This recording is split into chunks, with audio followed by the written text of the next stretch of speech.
Hello everyone, welcome back to our channel. Today we are going to discuss on no load and blocked rotor test on single phase induction motor. So this is the machine specification of the single phase induction motor which we are going to use. So the rated current of the motor is 11.5 amperes. So this is how the setup looks in the front panel. It is having a capacitor start, capacitor run system. So these are the apparatus required to conduct the experiment.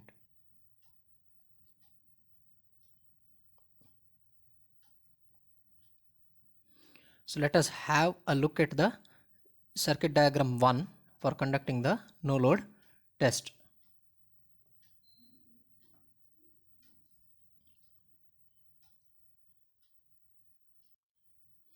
So here is the procedure to conduct the no load test.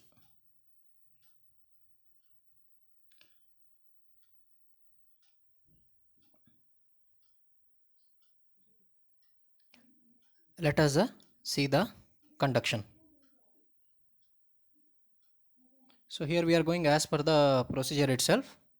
So we have to switch on the MCB first and start the DOL starter, and slowly using the auto transformer by gradually varying the variac, we have to apply the rated voltage to the running winding of the motor. So in our case, as per our machine specification, the rated voltage is 220 volts. So in the no load test, we are not applying any mechanical load to the rotor. So by simply varying the variac, we apply the rated voltage and we note down the values of current and wattage. So this wattage will give us the power consumed while running on no load corresponding to the no load losses. So now we have applied the rated voltage to the running windings, and we have also heard the sound of the switch opening the starting windings in the starting capacitor. So we shall see what are the readings now.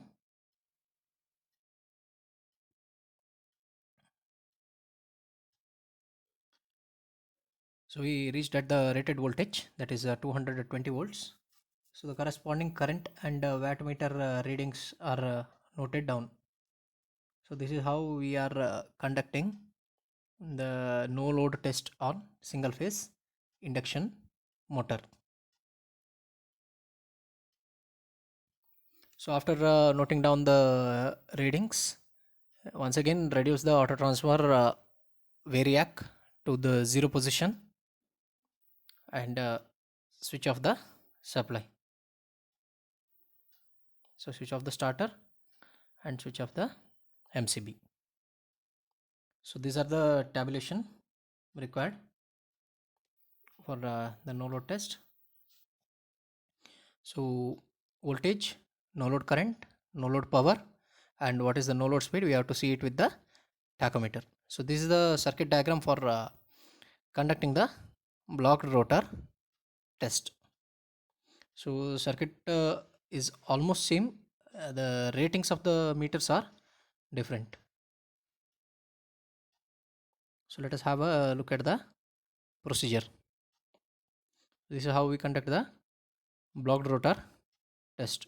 So this is the procedure. So let us go to the conduction part now.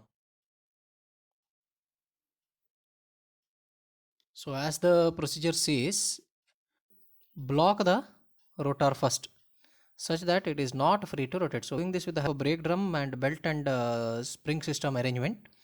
So by tightening the belt drive here and blocking the rotor of the brake drum, we block the rotor such that it is not moving. So it should not be free to rotate. So after confirmation, we switch on the MCB and switch on the DOL starter. Then using the variac, slowly apply the voltage corresponding to the rated current of the motor. So here we are not applying the rated voltage. Instead, we are applying the rated current. So to the motor which we have selected, the rated current is 11.5 amperes. So we slowly apply the rated current to the motor which we have selected. So 11.5 amperes. So we have to carefully observe the multiplication factor of the ammeter also. Some ammeters have multiplied by 2 settings, and some meters have multiplied by 1 settings. So we have to watch the corresponding scales only. So those scales only we have to see. So we observe that since the rotor is blocked and it is not free to move, even though while applying the rated current, it will not draw the rated voltage. So if we apply the rated voltage, the windings will burn. So we have to see what is the reduced value of this voltage and calculate the current corresponding to the normal voltage by using the formulae. So after taking down the readings, slowly reduce the auto transformer, variac, and switch off the MCB. So let us have a look at the tabulation required for this blocked rotor test. So we are noting down this reduced voltage and the rated current, also the power consumed. So make sure this is how we measure the resistance of the winding.